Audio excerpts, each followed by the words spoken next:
Seja bem-vindo ao sexto episódio da nossa série sobre inglês médico. Nosso segundo episódio é sobre gynecology, ginecologia.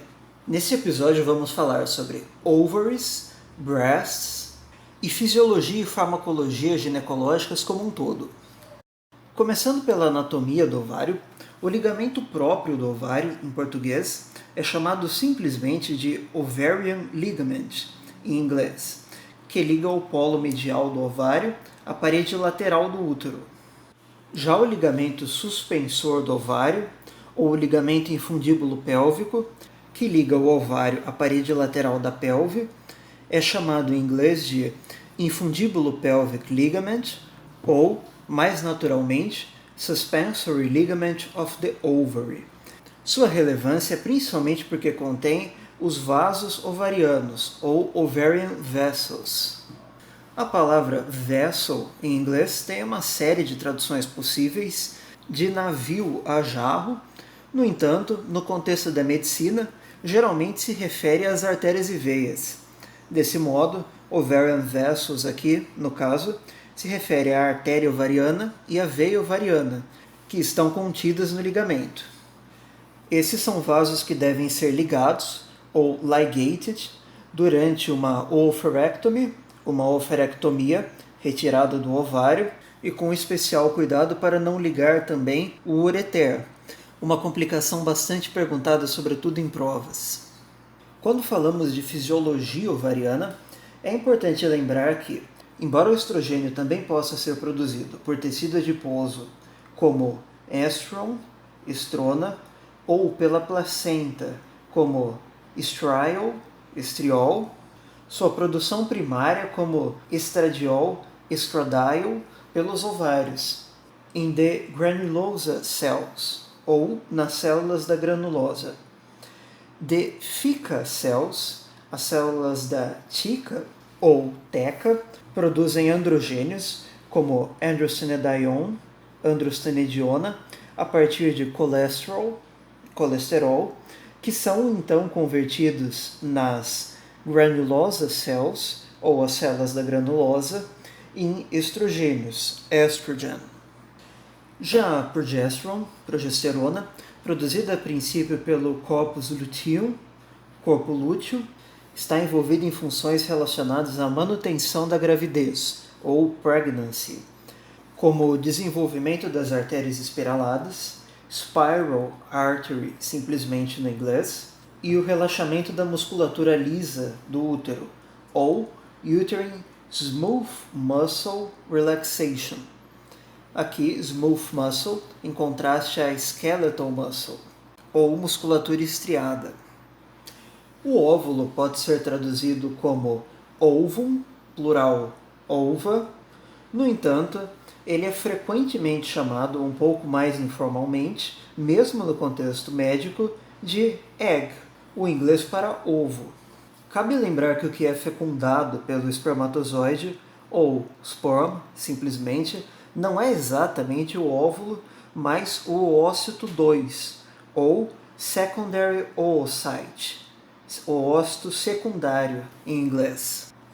Durante a oogênese ou ovogênese, o desenvolvimento e maturação de óvulos, o ócito 1, ou primary oocyte, fica parado, interrompido na prófase 1, arrested in prófase 1, até a ovulação, e o ócito 2, secondary oocyte, fica parado na metáfase 2, arrested in metáfase 2, até a fertilização. O ócito secundário é a célula que é fertilizada pelo espermatozoide, e a formação do óvulo, ou óvum, só ocorre após a fecundação, imediatamente antes a fusão dos núcleos. É a ovulação, no entanto, que determina a transformação das fases do ciclo menstrual.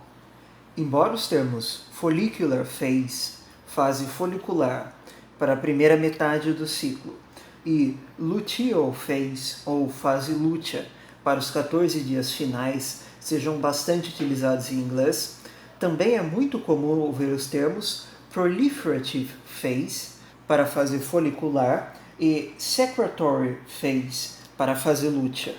Evidentemente, Follicular e luteal referem-se ao ciclo do ponto de vista do ovário, pensando no folículo e no corpo lúteo, enquanto que proliferative e secretory refere-se ao ciclo pensando-se do ponto de vista do endométrio. O início e o fim dos ciclos menstruais são marcados por termos bastante parecidos com o português. Eles se iniciam com a menarche, e se concluem com a menopausa, ou menopause. O único dos termos diferentes relacionados ao climatério é o sintoma de fogachos, em inglês hot flashes. Voltando para a menarca, no entanto, que conclui o desenvolvimento genital feminino, somos lembrados dos estágios de Tanner, ou Tanner Stages. O estágio 2 inclui a formação do broto mamário, ou breast bud. O estágio 3 inclui a formação de um montículo, ou mound formation, e coarsening of pubic hair, ou o enrijecimento ou asperização, processo de tornar ásperos os pelos pubianos. O estágio 4 inclui a projeção da areola, ou raised areola, e a formação de um montículo secundário, descrito como mound ou mound. A diferença entre os estágios 4 e 5 referente à pilificação, no entanto, é que o estágio 4 spares the tide, ou poupa a virilha, enquanto que no estágio 5 pode haver pelos pubianos na medial tide, ou virilha medial. Passando à patologia ginecológica, no entanto, é importante, sobretudo para aqueles que pensam em prestar uma prova nos Estados Unidos, lembrar que o câncer de colo de útero, ou cervical carcinoma, é extremamente infrequente nos Estados Unidos. Por conta do rastreio ou screening e principalmente pela vacinação para HPV, para o papilomavírus humano, Human Papillomavirus, o câncer de colo de útero nem sequer figura entre as patologias ginecológicas mais frequentes em muitos países desenvolvidos. Essa parece ser uma batalha que nós estamos ganhando. A vacinação para HPV tem diminuído consideravelmente a incidência de câncer de colo de útero. Pelo menos essa etiologia em particular de câncer parece estar ganhando uma prevenção eficaz. No entanto, nós estávamos falando de ovários, então vamos falar de patologia ovariana. A síndrome de Stein-Leventhal, ou síndrome dos ovários policísticos, abreviada geralmente em português como SOP, ou em inglês como PCOS, Polycystic Ovarian Syndrome, é uma das causas mais frequentes de anovulação, anovulation, e infertilidade em mulheres, manifestando-se com sinais como hirsutism ou hirsutismo e acne. Um dos tratamentos envolvidos é o uso de OCPs, a sigla em inglês para Oral Contraceptive Pills, ou contraceptivos orais, a famosa pílula. As neoplasias de ovário podem estar associadas a fatores genéticos, como os genes BRCA1 e BRCA2, Breast Cancer Gene 1 and 2, pronunciados frequentemente como BRCA em inglês, BRCA1 e BRCA2, e podem ser classificados de acordo com a sua origem, em tumores epiteliais ou epithelial tumors, tumores de células germinativas ou germ cell tumors e tumores estromais ou sex cord stromal tumors. Há ainda a possibilidade de metástases, que poderiam ser a quarta classificação. If you can understand English reasonably well and are not completely familiar with ovarian neoplasms, make sure you check the video I made on them. Now in the upper right corner. Once you've finished this one, of course. Os nomes das neoplasias são praticamente iguais, com apenas algumas diferenças em descrições microscópicas, como bundles of spindle-shaped fibroblasts ou feixes de fibroblastos infuso nos fibromas ou fibromas e signet ring cells ou células em anel de Sinnett no tumor de Krukenberg, uma metástase para o ovário do estômago ou, mais raramente, da mama. Subindo dos ovários para as mamas, ou breasts, temos a maior parte das estruturas com nomes extremamente parecidos. Começando pelos lóbulos ou lóbulos, envoltos pelo estroma ou stroma, temos a produção de leite drenado por ductos ou ducts até o seio lactífero ou lactífero sinus e saída pelo mamilo ou nipple.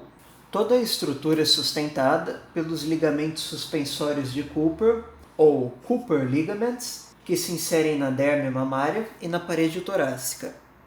Entre as patologias, temos como mais frequentes as alterações benignas, como fibrocystic changes, ou alterações fibrocísticas da mama, que podem se manifestar com dor mamária, ou breast pain, e lumps, uma palavra em inglês informal correspondente ao nosso caroço.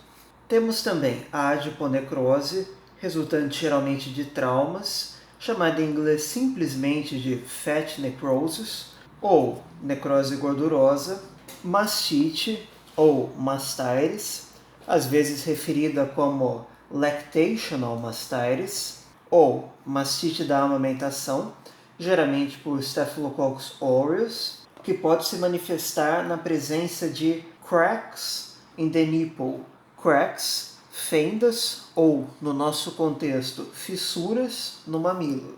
Cabe lembrar também que a dor nem sempre é referida como pain, muitas vezes ela é referida como tenderness. Tenderness, no caso, não faz nenhuma referência a maciez ou qualquer coisa do tipo.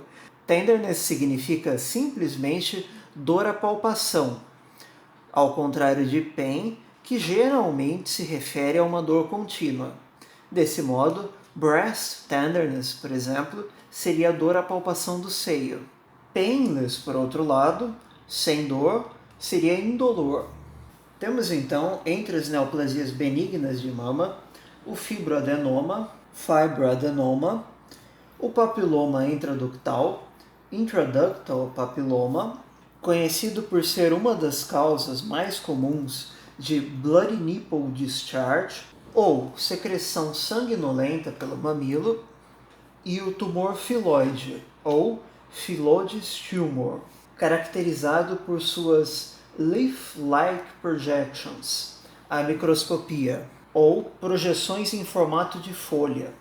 Once again, if you're not familiar with breast neoplasms, both benign and malignant, feel free to check the English narrated review video I made on it.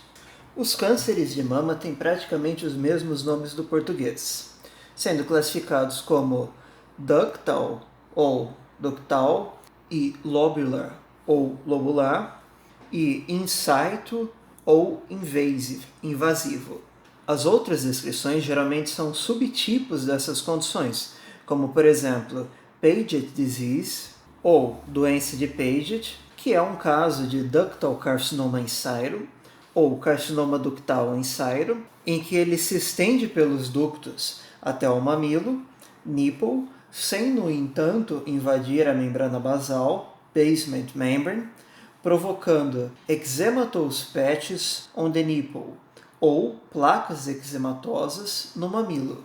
Entre os cânceres invasivos de mama, o carcinoma lobular invasivo se destaca pela apresentação em orderly row of cells, ou fileira organizada de células, ou single file presentation, ou apresentação em fila única, já que as células não estão aderidas umas às outras pela perda de E-cadherin e, portanto, infiltram o estroma em fila indiana.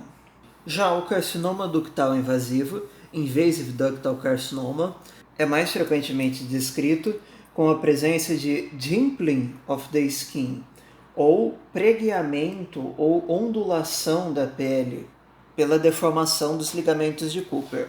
Por fim, tratando de farmacologia ginecológica, nós temos nomes de drogas bastante similares, como os moduladores do receptor de estrogênio, clomifen, tamoxifen e raloxifen, clomifeno, tamoxifeno e raloxifeno, No caso de clomifen, um antagonista do receptor estrogênico no hipotálamo, com o objetivo de aumentar a liberação de luteinizing hormone, LH, e follicle stimulating hormone, FSH, para induzir a ovulação, ou, no caso de tamoxifen, um antagonista na mama, breast, e um agonista nos ossos e no útero, bone and uterus, usado para breast cancer, o tratamento de câncer de mama, e raloxifene, a antagonist na mama e no útero, e agonist nos ossos, usado para prevenir a osteoporose. A terapia de reposição hormonal é denominada Hormone Replacement Therapy, e temos também progestins, progestinos ou progestagênios, como levonorgestrel, medroxyprogesterone, etonorgestrel e antiprogestins, antagonistas dos receptores de progesterona, como mifepristone. Contraceptivos combinados de progestinas e etidiestradiol, efinilestradiol, podem ser administrados, por exemplo, na forma de pills, pílula, ou OCP, Oral Contraceptive Pills, patches, ou adesivos, ou vaginal rings, anéis vaginais, por exemplo.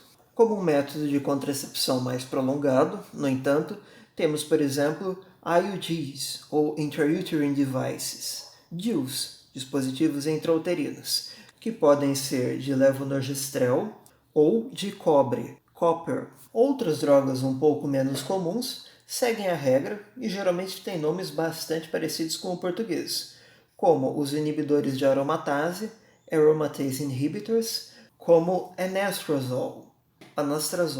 Obrigado pela atenção e por decidir compartilhar seu tempo comigo. Se você tem interesse em temas de ginecologia, considere ver meus vídeos em inglês sobre neoplasias de ovário e mama, e espero revê-lo lá no próximo vídeo dessa série de inglês médico sobre obstetrícia.